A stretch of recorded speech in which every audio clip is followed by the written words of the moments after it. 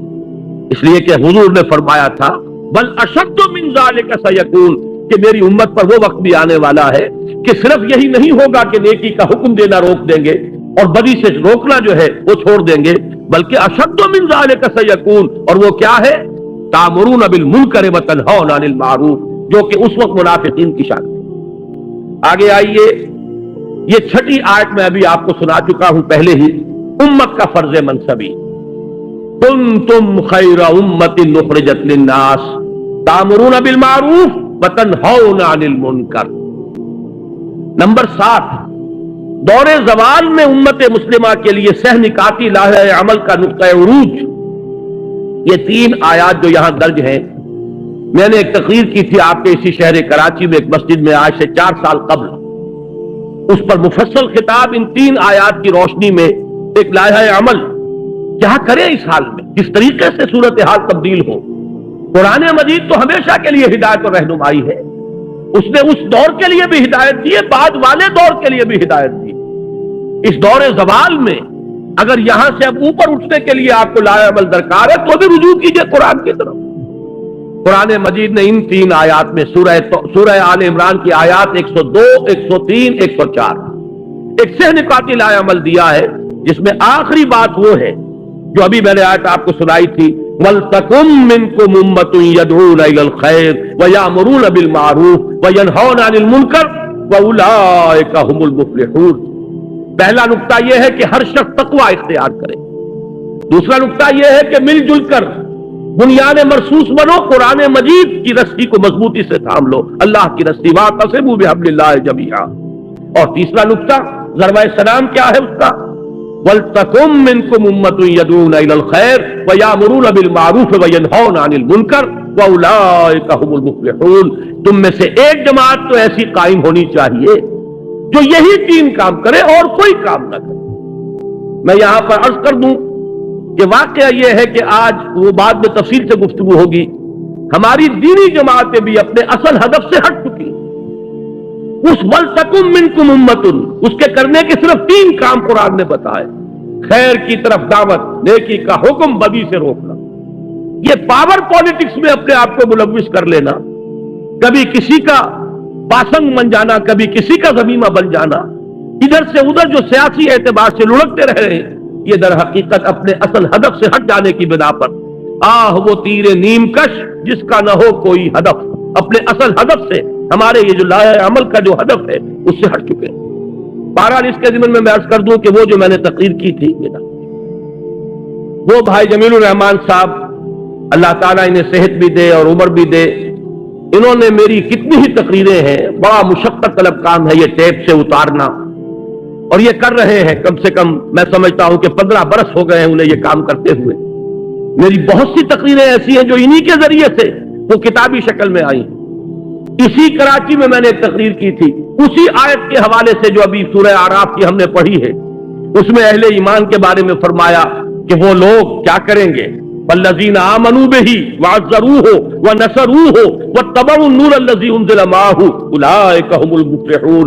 ہمارے اس رسول نبی امی کو جو لوگ جو ان پر ایمان لائیں گے، ان کی تعظیم کریں گے، ان کی مدد کریں گے، اور جو نور ان کے ساتھ نازل کیا جائے گا اس کا اتباع کریں گے، وہی فلاح پانے والے ہوں گے۔ وہ تقریر بھی انہوں نے اتاری تھی، وہ چھپ چکی ہے، کتنے ایڈیشن اس کے۔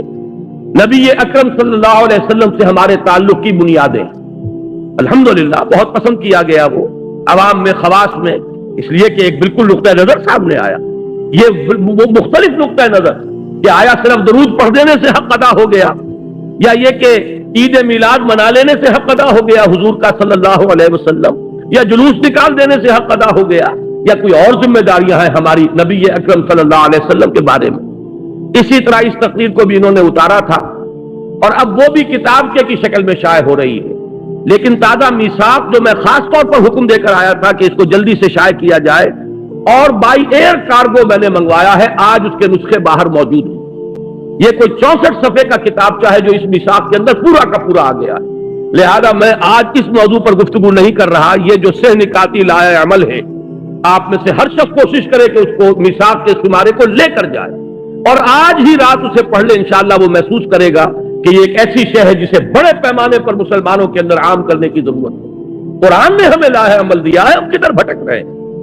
جیسے حضور صلی اللہ علیہ وسلم، مجھے غزوہ حنین کا وہ وقت یاد آ رہا ہے جب صحابہ، کیونکہ بوچھاڑ ہوئی تھی تیروں کی، بڑی سخت بوچھاڑ، جب حضور اور مسلمانوں کا لشکر جب جا رہے تھے تو ایک تنگ درے میں، پہاڑی کے درے میں سے گزر رہے تھے، اور پہاڑی کے دونوں طرف جو ہے پہاڑوں پر اس درے کے وہ کفار پہلے سے بیٹھے ہوئے تھے، اور انہوں نے جو پھر بوچھاڑ کی ہے تیروں کی تو بھگدڑ مچ گئی۔ اس وقت حضور صلی اللہ علیہ وسلم نے ایک آواز بلند کی، الیہ یا عباد اللہ، الیہ یا عباد، اے اللہ کے بندوں کدھر جا رہے ہیں؟ آؤ میری طرف۔ میں یہ عرض کر رہا ہوں، قرآن آج پکار رہا ہے، الیہ یا عباد اللہ، آؤ میری طرف، میرے پاس پروگرام ہے، میرے پاس لاہ عمل ہے، میرے پاس ہدایت ہے، لیکن تم نے مجھے اپنا امام بنایا ہی نہیں۔ یہی وجہ ہے کہ میں نے اس کتابچے کا انتصاب لکھا ہے، یہ جو شروع میں ہوتا ہے، ان باہمت لوگوں کے نام جو قرآن حکیم کو واقعتاً اپنا امام بنانے کا عزم کر لیں۔ یہ کتابچہ ان کی خدمت میں پیش ہے کہ اگر وہ چاہتے ہیں کہ قرآن کو امام بنائیں تو قرآن یہ راستہ سہ نکاتی راستہ ہے جو دکھا رہا ہے۔ وہ اس میثاق کے شمارے میں اور مضامین نہیں ہے، اس میں صرف ایک چھوٹا سا مضمون اور ہے، پورا کتاب اسی کتابچے پر یہ میثاق کا شمارہ جو ہے وہ مشتمل ہے۔ وہ میں پھر عرض کر رہا ہوں کہ لے کر جائیے، یوں سمجھیے کہ میرے آج کے درس کا یہ تتمہ ہے، تکملہ ہے۔ اب آ جائیے اس موضوع کی طرف۔ ہم نے 7 مقامات دیکھ لیے کہ جہاں امر بالمعروف اور نہی عن المنکر لازم و ملزوم ہے۔ 8واں یہ سورہ حج کی آیت نمبر 41 ہے، اصحاب اقتدار کا فرض عین، الذین ان مکناہم فی الارض اقاموا الصلاة وآتوا الزکاة وامروا بالمعروف ونہوا عن المنکر وللہ عاقبۃ الامور۔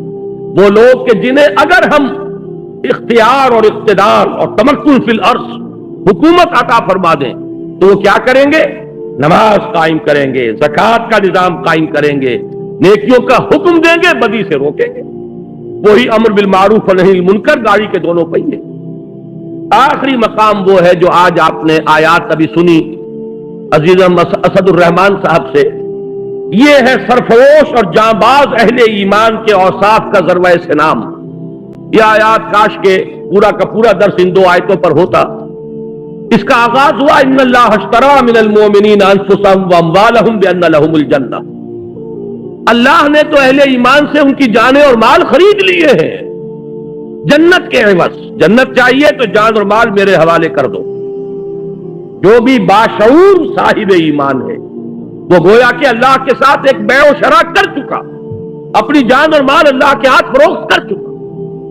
لہذا اسی کا مظہر یہ تھا کہ وہ لوگ سرفروشی اور جانفشانی جب پکارا گیا میدان میں آ گئے، جان ہتھیلی پر رکھ کر۔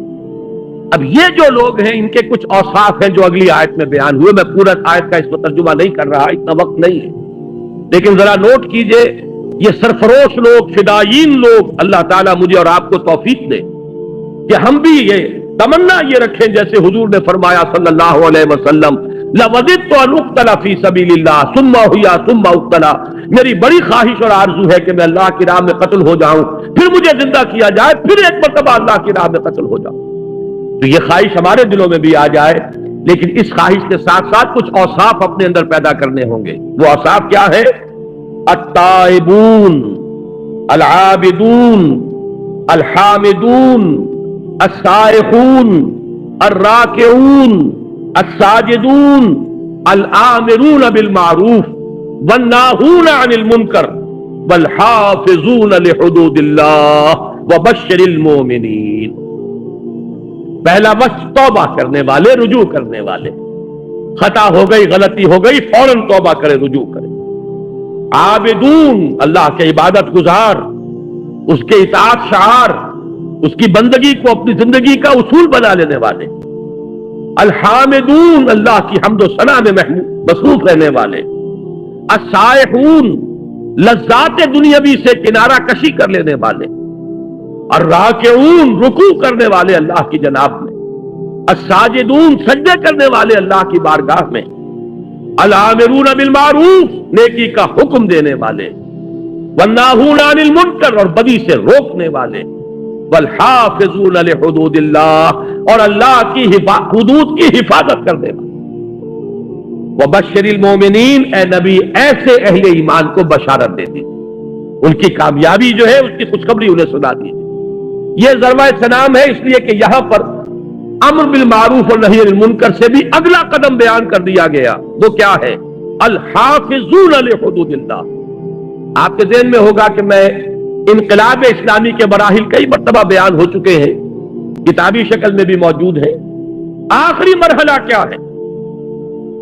میں نے عرض کیا ہے ڈیمونسٹریشن، میدان میں آ جانا۔ اب یہ غلط کام ہم نہیں ہونے دیں گے۔ نہی عن المنکر بالید، طاقت کے ساتھ چیلنج کر دینا کہ یہ کام اب تک تو ہم خوشامد کر رہے تھے، اب تک ہم کہہ رہے تھے کہ خدا کے لیے باز آ جاؤ، اب نہیں ہونے دیں گے، ہماری لاشوں پر ہوگا، جیتے جی نہیں ہونے دیں گے۔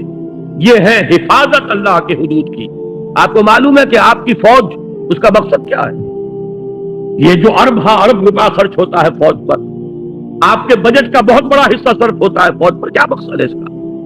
آپ کی زمین کے ایک ایک چپے کے محافظ بن کر کھڑے ہو جائیں، سرحدوں کے محافظ بن کر کھڑے ہو جائیں، جان دے دیں، لیکن یہ کہ ایک چپا زمین کا، ایک انچ جو ہے اس ملک کی، وہ دشمن کے حوالے کرنے کے لیے تیار نہ ہو۔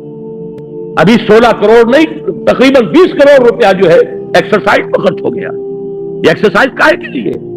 تاکہ ہماری افواج چاق و چوبند رہے، تیار رہے، کوئی بھی صورتحال پیدا ہو جائے سست پڑے ہوئے نہ ہو، زنگ نہ لگا ہوا ہو کہیں۔ یہ سب کچھ کس لیے؟ حفاظت، حدود اللہ، حدود ارضی کی حفاظت، زمین کے وطن کی حدود کی حفاظت۔ اسی طرح اللہ کی بھی حدود ہے۔ تلک حدود اللہ فلا تقربوها، دیکھو یہ اللہ کی حدود ہے، اس کے قریب نہ پھٹکو۔ کہیں آتا ہے فلا تعتدوها، یہ اللہ کی حدود ہے، انہیں پامال نہ کرو، ان سے تجاوز نہ کرو۔ یہ حدود اللہ۔ اب اللہ کا ایک بندہ، وہ سرفروش، ان اللہ اشتری من المؤمنین انفسهم واموالهم بان لهم الجنہ، جو جان اور مال بیچ چکے اللہ کے ہاتھ، وہ در حقیقت اس کی چوٹی کیا ہے؟ وہ اللہ کے حدود کا محافظ بن کر کھڑا ہو جائے۔ میرے جیتے جی یہ حد لا کی حد جو ہے یہ پامال نہیں کی جائے گی، میں زندہ رہوں اور اللہ کی حدود جو ہے پامال کر دی جائے، نہیں ہوگا۔ جب یہ الفاظ میں کہہ رہا ہوں، مجھے حضرت ابوبکر صدیق یاد آ گئے رضی اللہ تعالی عنہ۔ انہوں نے یہی فرمایا تھا، ایبدل الدین وانا حی، کیا دین کے اندر تغیر کر دیا جائے گا جبکہ میں ابھی زندہ ہوں؟ میری زندگی میں نہیں ہو سکتا۔